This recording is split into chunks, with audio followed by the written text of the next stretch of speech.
ইরানের সর্বোচ্চ নেতার আন্তর্জাতিক বিষয়ক জ্যেষ্ঠ উপদেষ্টা আলী আকবর বেলায়েতি বলেছেন, মধ্যপ্রাচ্যের নিরাপত্তা ও স্থিতিশীলতা নিশ্চিত করতে হলে এই অঞ্চল থেকে সব ধরনের বিদেশি শক্তিকে চলে যেতে হবে। শনিবার সামাজিক যোগাযোগ মাধ্যম এক্সে দেয়া এক বার্তায় তিনি দাবি করেন, আঞ্চলিক অস্থিতিশীলতার প্রধান কারণই হল বাইরের শক্তির সামরিক উপস্থিতি। বেলায়েতের বক্তব্য এমন সময় উঠে এলো যখন ইরান, যুক্তরাষ্ট্র ও ইসরায়েলের মধ্যে সাম্প্রতিক সংঘাতের পর মধ্যপ্রাচ্যের নিরাপত্তা পরিস্থিতি এখনও অত্যন্ত উত্তেজনাপূর্ণ। তিনি বলেন, সাম্প্রতিক ঘটনা প্রবাহ ইরানের সশস্ত্র বাহিনীর সক্ষমতা, ইরানের দৃঢ়তা এবং রেজিস্ট্যান্স এক্সিসের সাহস ও প্রতিরোধের শক্তিকে স্পষ্ট করেছে।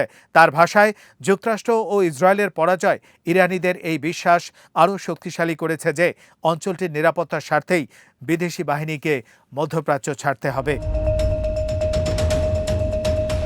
বেলায়েতি একই সঙ্গে আঞ্চলিক দেশগুলোর মধ্যে সহযোগিতা বাড়ানোর উপর গুরুত্ব দিয়েছেন। তার মতে, মধ্যপ্রাচ্যের দেশগুলো নিজেদের মধ্যে সমন্বয় ও সহযোগিতা জোরদার করতে পারলে বাইরের শক্তির উপর নির্ভরতা কমবে এবং নিজেদের নিরাপত্তা নিজেরাই নিশ্চিত করার সুযোগ তৈরি হবে। যদিও তিনি কী ধরনের আঞ্চলিক নিরাপত্তা কাঠামোর কথা বলেছেন সে বিষয়ে বিস্তারিত কিছুই জানাননি। তার এই বক্তব্যের পেছনে রয়েছে সাম্প্রতিক ইরান যুক্তরাষ্ট্র সংঘাতের দীর্ঘ ছায়া।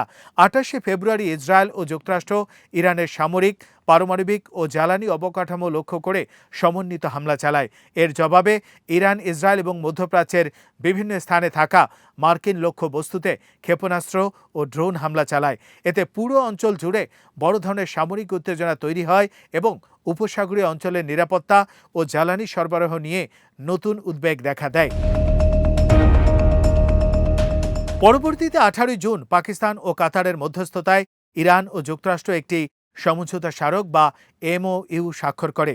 এর মাধ্যমে সরাসরি সামরিক সংঘাতের অবসান ঘটিয়ে চূড়ান্ত একটি চুক্তির লক্ষ্যে আলোচনার পথ তৈরি হয়। কিন্তু পরবর্তী সময়ে সমুদ্র নিরাপত্তা, নৌযান চলাচল এবং হরমুজ প্রণালীর স্বাধীন নেভিগেশন নিয়ে মতবিরোধের কারণে আলোচনা কার্যত থমকে যায়। বিশ্বের অন্যতম গুরুত্বপূর্ণ জ্বালানি পরিবহনের পথ হরমুজ প্রণালী নিয়ে বিরোধ এখন ইরানের যুক্তরাষ্ট্র সম্পর্কের কেন্দ্রীয় ইস্যুতে পরিণত হয়েছে।